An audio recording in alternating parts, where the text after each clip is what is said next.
Ladies and gentlemen, dreamers and doers, seekers of purpose and fulfillment, welcome to Passion on Purpose, the podcast that sets your soul on fire and ignites the spark within you. I'm your host, Steph Hilfer, and I'm beyond thrilled you're here. Passion on Purpose features leaders, experts, and sometimes me on center stage. We put the spotlight on visionaries, entrepreneurs, leaders, experts, and everyday heroes to share their journey of self-discovery, enthusiasm, and unwavering determination. We'll explore how they use their passion and purpose to fuel their brand. Alongside our leaders, we'll provide practical tips, actionable advice, and wisdom from our experts across various fields.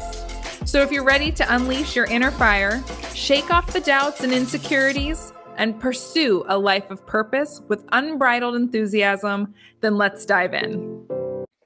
All right, guys, we are back with another episode of the Passion on Purpose podcast. And today our leader on center stage is Christine McDannell.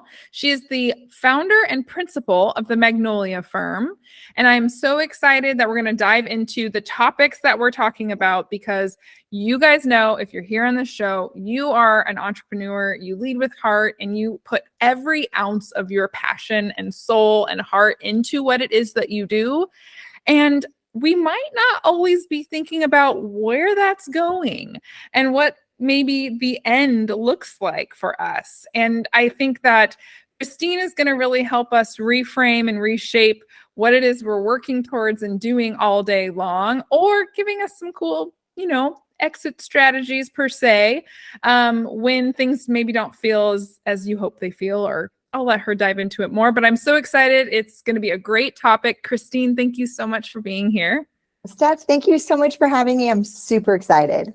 Yay. Well, we're going to dive in. I know you don't know exactly the format we're going to roll in. So we're going to lead with our hard-hitting question. Are you ready? I'm ready. All right. What is your why? Oh my gosh. My why is just to build amazing companies, create jobs, and also just love, I would do this for free. What I do, I would do for free. I get so much fulfillment out of it. The people I work with are magical, our clients, our team. And so, my why is just kind of just create these companies from the ground up. Our big why, let me actually say this one, as a company, is to generate over $1 billion worth of exits for founders, which is, it's their biggest transaction of their life. And it's usually their biggest achievement of their life is exiting their company. So that's company-wide why that gets us out of bed every day. Yeah. So if business didn't exist, we didn't have this business structure in our world, and we all just went about our day every day, what would Christine be doing? Ooh, I've gotten that question before by an ex-boyfriend. It's like, what if you couldn't do business? And it was the hardest. It's literally 20 years of my life. It is I eat, sleep, and breathe business. And it's my favorite sport hobby in the world. What would I do if there's no business? I'm in trouble. I love travel. I would travel. I love working out. I would work out. I love to dance. I think dance is important and fun and childlike behavior. But that was a good one, Steph. You caught me off guard. What so travel, dance, this sounds like real freeing to you. Like these are things that just kind of bring some like childlike personality out of you is what I'm hearing. For sure. Freedom is my number one over money. Everybody knows that about me. I don't need to make multi-millions. I just need freedom to do what I want, when I want, with whom I want. Yeah. When did you first realize how important freedom was for you personally? Oh my gosh, probably as a kid, I was a little handful. I just wanted to be, to stay out, past when the street lights came on, and just play and do video games. And I was talking in school all the time. So it was on my report cards. Chris is not paying attention. Just freedom. I don't know. I'm just this like free spirit. I travel the world. I love the feeling of travel. I travel alone a lot. It just, my whole life is just a sense of freedom. And I did work corporate. So let me start there. 20 years ago, I've worked corporate. It is not freeing. So that I've had the opposite. Yeah. So I love that you said that as a young girl, you were the one who got like talks too much in class on the report card, because I think, especially for women entrepreneurs, I feel like that's a common theme. Like that's not abnormal. Whether you're introverted or extroverted, I think that tends to show up on a lot of us in some way. How did that feel for you as a kid? Yeah, I mean, luckily, I mean, my parents weren't, I didn't get in trouble for it. Yeah, it was on multiple, it wasn't just on one report card either. Isn't that funny? It was just like, she's very social, but she's not paying attention. She talks too much in class and to her neighbors. And I am a social person. I love throwing events and I love networking. I'm very obviously extroverted. I still have my down alone time. So there is some balance. This isn't like 24/7. I do have time to recharge. I'm actually split down the middle, actually. Every test I've taken, I'm actually half and half. So there's introvert, extrovert. yeah. So extroverts they get their energy from being around other people. And then introverts kind of need to recharge, by themselves. So I don't know, maybe I should test recently. It's been a while, but yeah, so it's kind of interesting. But yeah, I think entrepreneurs, I mean, you got to be outgoing usually and social, and it helps. Yeah. I think the reason I bring that up is for your why to build businesses for others. I wonder like what was young Christine thinking when she's around these people, around other people, because building up businesses is about building up people. And so I wonder if you could tap into or think back. And I know, the show is everyone's always on the spot with this show. Think back to a time where you felt like you were building other people, maybe before it was around business. I think building people was for sure my first company, because I was young. I was 23. Cleanology. It's a house cleaning company here in San Diego. Started with $300. Grew to about 35 employees, all women. And then my manager, when I sold, was a man, which was kind of interesting because it was always female all the time, even my managers. But at the end there, it was a male manager, and he was great. But yeah, all women. And it was just really, obviously at San Diego, it was mostly Mexican women. Their families came first. Like that's all they cared, is it was make a living. And I cleaned alongside of them. So I was with them in the first year and a half, cleaning along with them, right? Because I was young and didn't have any money. So I had to bootstrap it. But it was just really cool to kind of build that team of women, right? And they became super close friends. And they cared about each other. I mean, you got to back up. This is 2008, when the economy just imploded. In downtown, the condos we were cleaning, these were a lot of vacation homes, and these were a lot of wealthy people, and they had to give up their vacation homes, and we lost a bunch of clients. Then we turned, but as a team, I remember at that time, maybe there's about 20 employees. And I said, hey guys, I don't want to let a single one of you go. I don't. You guys are, like family. I go, is it okay if instead of letting some people go, can we shorten everybody's hours across the board? And they all agreed to it. And I still get chills. It was so cool that they all were like, of course. And I'm proud to say I didn't lay a single person down, away from that recession. They all stayed, and we grew. We actually grew 10%. It was definitely a lot of work, but we kind of pivoted a little bit because obviously wives went back to work. So we could justify, hey, you went back to work because you had to, for $10,000 a month salary, you can afford to pay, $300 a month for us to clean your house. The wives are like, oh yeah, we're paying for that if we're going to go back to work. So we grew 10%. Wow. And then those women, like, even then you knew it was important to build them up and to not think of them as just a number and to think of them as like this unit. That's why you did that across the board. So I guess I'm just thinking there's a lot of fascination with the fact that you sold that business. You're now working in the Magnolia firm, kind of helping people sell businesses. How did you ensure that passion of yours to continue to build others stayed in that business with the sale of it to that gentleman who may or may not share the same why as you? Great question. And then I do want to make and I've never shared this on a podcast, just another quick point with the culture I built, right? With the women and how fun and rewarding. And I just remember this. So on our 5-year anniversary, I want to do something really big for the team. And we did a dinner cruise here in San Diego Bay.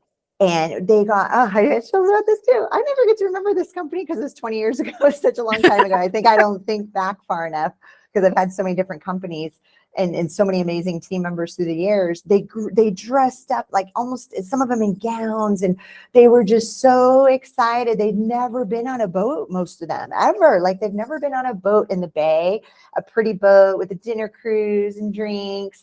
And then they got on the bow, I'll never forget it, like Titanic, like, oh, kind of impersonating when you're on the bow of like, being on Titanic from the movie. And they took so many pictures. And so again, I mean, that's a big joy I get, and talking about heart-centered businesses. It's not like scrubbing toilets. Like that's not fun. That's not sexy. Like that's not going to, get people excited, but, it's just building this environment of where you work and you're close to everybody that works there. So I did exit to Paul, and to this day, he still owns the business. So yeah, 13 years now. Wow. And yeah, so he came out of the mortgage industry as his first business he bought. He kept the team, don't fix what's not broken. They stayed and didn't let people go. Obviously they're really close and they wanted to stay. I've not followed up since that, like this far out. So I don't really know. And I don't really know anybody that's still there all these years later. To see if that stayed. I will talk about the wellness spa I started in 2012, sold in 2017, had it for 5 years. Husband and wife bought it. To this day, my manager is still there. That was there, all these years. And I'm still friends with her. So I kind of get the scoop. I go in there every month, still for treatments. So the culture is just as strong. And there's friends of mine from the spa that the friendships that were built, and they don't even work there anymore, Eco Chateau. They're like, some of them met their best friends there at, one was in a wedding just this weekend, that they met at the spa. So that's really cool that culture did not change whatsoever with the new owners. And how do you feel like either through that business, the previous business, or the Magnolia firm, like how do you establish a culture and how do you ensure that it stays? Oh my gosh, Steph, great question. Two things right off the top of my head. Your initial hires is literally you got to get that right. You got to get the first 3 to 6 people like an amazing culture, because everything is going to compound. Like a culture so contagious, right? And if the person doesn't fit the culture, oh my gosh, Eco Chateau, they are A. We grade, there's A players, right? We literally graded them A minus, A plus. If they were B, we would work every quarter. Me and the managers would work on bringing them to an A. If they were C, they would literally quit within a week. So like a C does not want to join a very driven. So these women, again, this was all women, 37 women. Okay. At the end, nobody wants to join, a C will just be like, oh my gosh, I just don't even fit in. Like, they're driven, they're excited, they're on purpose, they have a passion, and they're just like jamming. And all of us, and A players love to be surrounded with A players. So that's my first tip and trick, is that those first 3 to 5 people, you got to get them dialed. Because then if there's bad habits, it's just going to like expand as you expand your team. Second thing that I love is Jim Collins, Built to Sell, that book. Put the right people on the right seat in the bus. Okay. If somebody doesn't like doing financials, please give it to somebody else. If they don't like sales, they dread it, give it to somebody else. Put your people, and for years and years, and you could talk to my current team. I'm like, if they don't like doing something, I'll offload it to someone that does. Because I just want them excited, because it will take longer to do stuff if you dread it. You just put it off. I don't want to do this, myself included. If it's bookkeeping, I'm like, I don't want to do this. Put it off. So the 2 biggies. Yeah, no, those are huge. I feel like too, before you can really establish, like, I love this, like thinking about your first hires, before you can really establish like that they're A, B, C, standards, you have to have like, well, what are we comparing that against? And you said a few keywords, right? Driven, passionate, go-getters. And so for today, as the founder and principal of the Magnolia firm, what are those core values that you are challenging against when you're making hires for the Magnolia firm and or for the businesses you're choosing to work with? Because I would imagine you run that same kind of brand lens through whether or not you choose to work with somebody. Yes. So I'll start with the team. So integrity above and beyond. That's my personal number one core value. That's the core value of the entire company. Because in this industry, there could be some shady, I mean, we hear the horrific stuff about, how people sell company brokers. I hate calling them, I'm M&A advisor. I don't want to use the broker term for myself. But we just hear of it just people that are so out of integrity, these brokers, and they're older and they're men. And it's like, it's an industry, it's a very interesting industry for me to be in, right? And just to innovate. So that integrity is huge for us as a team. So making sure that the team members we're bringing on, they're positive, they're optimistic, they have high integrity. They're type A and they're A players and they're hustlers and they're driven and they like to, and they're great, they can work alongside of everybody else. For clients, I am extremely picky, right? It's picky about the team because that's important. You want to hire slow, fire fast. My favorite saying. Mm-hmm. You got to fire fast, and people do not. I don't like firing still to this day, but hire slow, take your time. For clients, I mean, I'm super picky. Like I want to have fun. It's a stressful transaction. It's a roller coaster. So and I have no a-hole rule that I've had for 20 years. If somebody's an a-hole ever to me, boom, out. Like my staff knows I've fired clients before. It's just not worth, life's too short. And it's not fair on the team. If you have an a-hole client, the team's up, gets them out of shape. I don't want my team to deal with that. So I usually fix that. But yeah, these are clients that I'd hang out with. Like, hey, that's how I kind of choose the clients. Like they're fun. Again, it's going to be stressful no matter what, but at least, you're riding that emotional roller coaster of exiting your company, with people that you're getting along with and you've become friends with. So, and we find great buyers. So the buyers even become friends with the sellers, which is really cool. And that's what I'm most proud of, finding amazing buyers, because this is your baby, right? So much passion, so much you've put into your company. You want it to succeed. Your clients, your employees, like this is the new owner. Like they have to be a good person and good human. Do you find that the buyers and the sellers have a lot more in common than they maybe even like, do you recognize commonalities between them? Or do you feel like sometimes like completely different?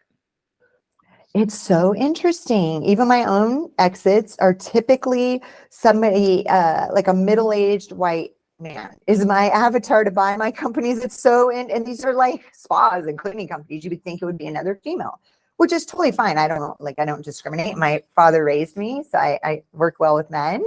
And then I'm thinking of all my female businesses. Oh my gosh, I'm thinking about all my recent exits that were women business owners, were purchased by like middle-aged, like 45, white guys. It's so interesting. I just realized that.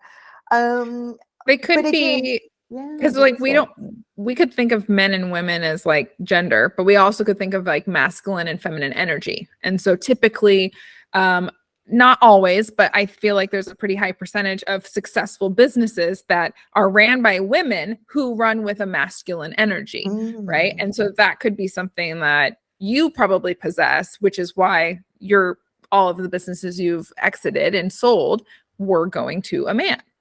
Oh, you're right. And same with the women I'm thinking of. Yeah, it's that energy, right? So yeah, that's probably it. And the great people, and it's the transition's easy. It's never been an issue. It's not, my whole team's stayed. It was like, oh my God, a guy's coming in, somebody completely different than Christine's coming in. And again, ex-mortgage broker, ex-corporate. So it's isn't that funny? It's a completely different buyer than who I am, but yeah. So your passion, the real why behind what it is you do, is to build businesses and build others. How do you intentionally lead the business down that path? Gosh, it just kind of gels naturally. I know that it's not the best answer, but it just naturally, there's not like a lot of work to it. And I don't know what the secret behind that is, of just how it just expands naturally. A culture, like even at Eco Chateau, I wasn't like, we need to create this specific culture. Like it just like morphed into this beautiful, team culture where they always had each other's back. there were bonuses and commissions involved, but they always like shared. There was never a fight over, who gets the commission. And yeah, I wish I had like a better answer to that, but it just was So it kind of just kind of comes evolved. innate. Just kind of Yeah. comes innate to the things that you work on. Yes. And you probably hire people who align with that innately. And so that's why there's not a lot of like, it doesn't feel like work necessarily because you're doing so much of that upfront, hiring those really core people, looking through your brand values and your purpose, that whether or not you even recognize it before today's call, that is something that you're doing innately to help maintain and drive a specific culture that clearly stems from you. Yes, I think you're exactly right. Yes, what she said. Yeah, what you said. I liked. I should have wrote it down. That was great. Well, it turns out this is recorded. Good. Okay, so with that in mind, you had shared something earlier off air that I find really interesting, and that you have a platform for business leaders and entrepreneurs to kind of showcase themselves, which I think is just another testament to you wanting to build businesses and build others. And so tell me about that, and what does that look like? Is that a part of the Magnolia firm? Is that independent of the Magnolia firm? Tell me more about that. Yeah, it is part of the Magnolia firm. I'm just, we usually take larger clients, right, that are exiting for, multi-millions. But then there were a lot of women that, that are either self-employed or they have a small team, and, they're stay-at-home moms, which props to that. That warms my heart. My team too. Half our team has babies under like 1 year old. So, which is really interesting. And then, they're, because my team's remote, her son's in the crib next to her. He's on her lap, while we're on Zoom. And I love, love, love that. So props to the women that have kids and running a business, because I know how hard. I'm sure I don't have kids, but I'm sure it's super difficult to do both. So we'll have, these women that have smaller businesses, so they don't think it's worth anything. Here's a fun fact. All the women that come to me, they always undervalue their business, what they think it's worth. The men overvalue, like time and time again. It's super interesting. And the women are like, and they're down, it's just this lack of confidence, which is unfortunate to see. But a lot of women come to me and they're like, I don't think it's worth anything. One we just closed 2 weeks ago.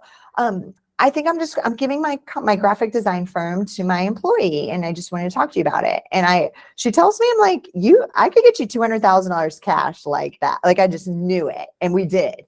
And she's in Europe now. So having a little vacay.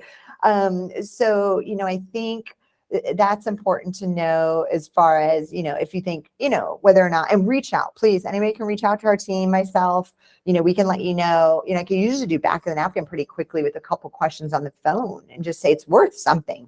So essentially, I took that account. I don't take accounts on that small typically, but I just knew, first off, like, most people won't take it on. So I'm like, it's a female.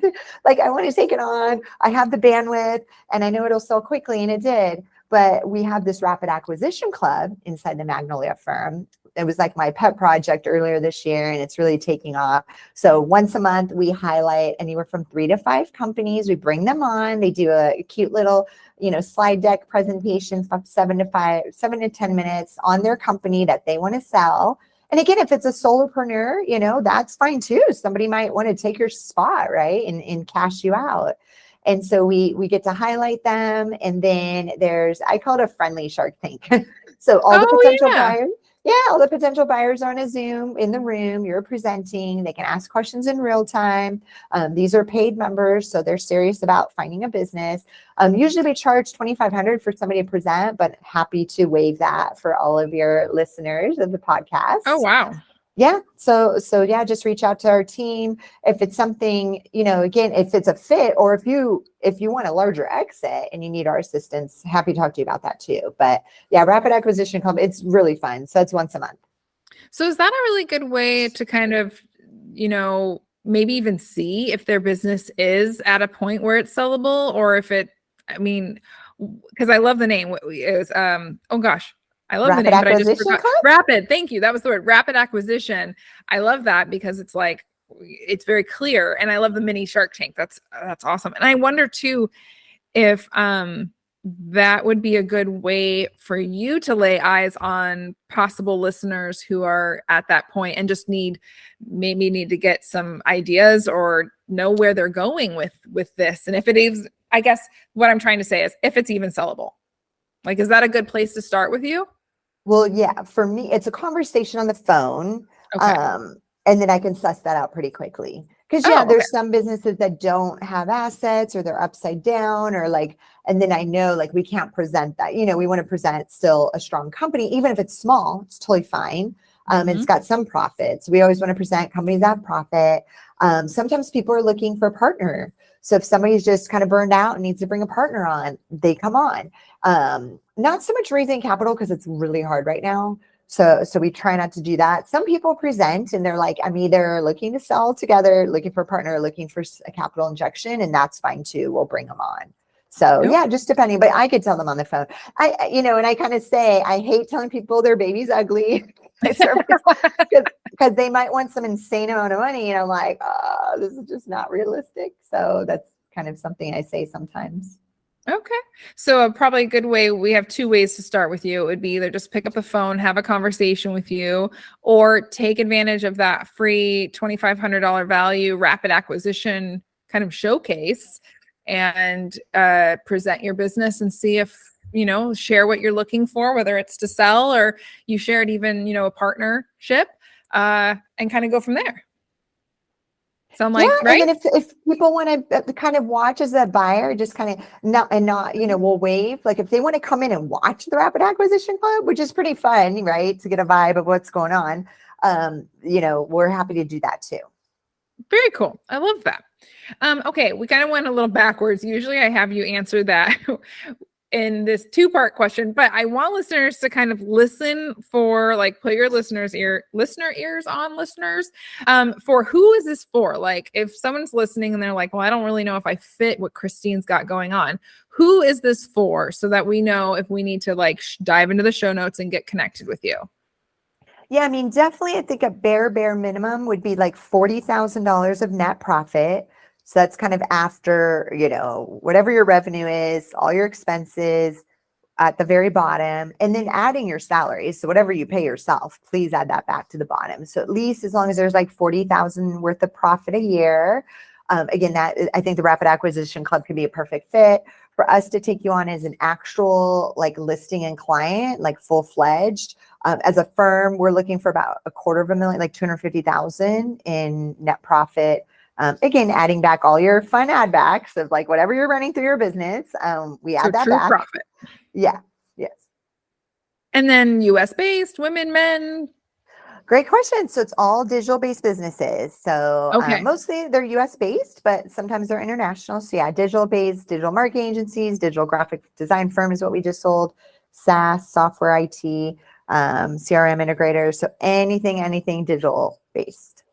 Okay. And then, so then that actually answered a question that I had an assumption in my mind based off of your past history, but it is digital only. So you aren't working on any brick and mortar. So like salons or anything like that. I did in the very beginning. Cause again, I know it so well. And they were some local San Diego companies I wanted to help. But yeah, we shifted. So not brick and mortar, but still reach out. I'm happy to send you to like another amazing advisor that can help. Or I do consulting. So some people just bring me on for hourly consulting, and then I can show them how to sell their business and try to kind of hold their hand through it if they want to do it on their own. And then I forgot to mention our book, which I'm happy to mail out a copy for free when it comes out. Even it'll be on audio, but it'll also be physical copy, called Get Acquired. So my amazing team member, Lauren, is writing it alongside of me. Definitely a big project, but it'll be done before the end of the year. And Get Acquired will literally, we can mail it to you. You can sell your business on your, we want to teach people how to sell it on their own, genuinely. Of course, it's a lot of work, but for the little smaller ones where, an advisor can't take you on, at least it'll tell you how to do it yourself and you save money. Nice. Awesome. Well, this has been super enlightening. I feel like I threw some curveballs your way and some things you probably hadn't thought about in a long time. And hopefully those were valuable for you, because I think you do have a lot of passion and purpose behind what you do. And I think it just comes so innate to you that you maybe even don't see it. Yeah, and stuff. And I mean, we talked a little bit before we started. I mean, obviously what you're doing, the brand, and a brand is not, as you know, it's not just a logo, Yeah. it's that heart-centered, like everything. And people feel that when they see your brand and when they're on your website, and what you help people do is massive.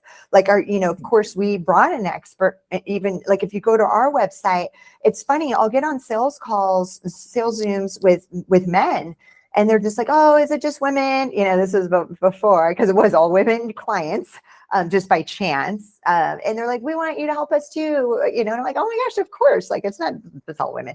And they're like, I'm like, but what made you choose me out of that directory of all men? I was the only girl, what made you choose me? And they go, well, we trust you. And they only saw the directory and they went to my website. So it's like, that's so interesting. They don't know me really yet. But again, I think that essence of the Magnolia firm and the brand and the website, the testimonials, like created this level of trust, like from the first minute. It was pretty interesting. So yeah, branding across the board, mission, being heart-centered, like really thinking that out. I'm so glad you help people do that. Thank you. Yeah, I think there was a quote, I was just sharing it with somebody else, but there's a quote, and it's a very old quote, like at least 20 years old. And the quote goes, in the past, jobs were about muscles. Now they're about brains. In the future, they'll be about heart. And I truly believe in what I help people with is the now. The future is now. And that is building heart-centric brands and leading with your heart, because that is where people are feeling that trust and being able to pick you out of a directory versus others who aren't. Maybe they are leading with heart, but they're not showing up in that way. That's what is serving you so well. And I'm glad that that's working so beautifully for you. What an amazing quote. So it's kind of like the brain part is like AI, but then the heart, like AI is not going to have a heart. Yeah, good call. Good way to bring in AI to that. Because in the past, if you think about 100 years ago, what were we doing? We were building railroads. We were building, structures, right? So it really, truly, all business was centered around the muscles, which is why we became such a masculine-centric society, not to get down a political path or anything. But if you think truly about that, it was true. It's very much about muscles. How can we labor through our work?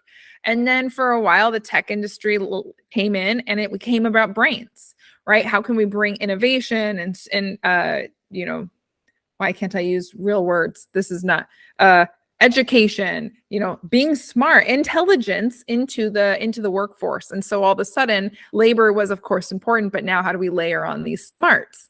And now we have those things are on lock. We've got labor on lock. We've got intelligence beyond even our own intelligence. So now what's left is heart. And so, yeah, I love that quote too. Awesome. Well, I really appreciate, we went long, which doesn't surprise me. You had a lot of great things to share. You're doing a lot of great work with the Magnolia firm. So thank you for staying on a little longer with me, listeners, and you, Christine. Thank you again for being here. I really appreciate it. Thanks for having me. Awesome. All right, guys, until next time. Thank you so much for tuning in to another episode of the Passion on Purpose podcast. I truly hope you got a lot of value out of this episode. So if you did, please rate, review, and share. If you are interested in being a guest on the show, whether a leader or an expert, please go to getvim.com/podcast and you will find our application page, or reach out to me directly and I can give you more information.